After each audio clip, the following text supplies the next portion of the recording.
লা বোম্বোনেরায় নতুন এক জাদুকরের উদয়। আর্জেন্টিনা বনাম মাউরিটানিয়া ম্যাচের ৩১তম মিনিটে ফুটবল বিশ্ব দেখল এক অসাধারণ মুহূর্ত।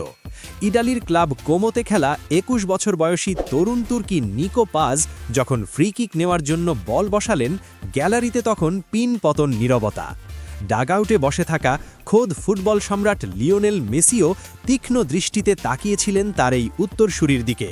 নিকো পাজ তার বাঁ পায়ের নিখুঁত ছোঁয়ায় বলটিকে মাউরিটানিয়ার রক্ষণভাগের দেওয়ালের ওপর দিয়ে এমনভাবে বাঁকিয়ে জালে জড়ালেন যে প্রতিপক্ষ গোলরক্ষকের তাকিয়ে দেখা ছাড়া আর কিছুই করার ছিল না।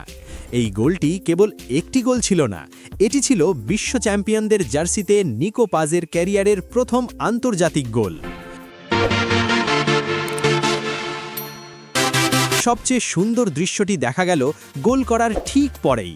গ্যালারির হাজার হাজার মানুষ যখন নিকো পাজের নাম ধরে চিৎকার করছে, তখন ক্যামেরায় ধরা পড়ল বেঞ্চে বসে থাকার লিওনেল মেসির হাস্যোজ্জ্বল মুখ।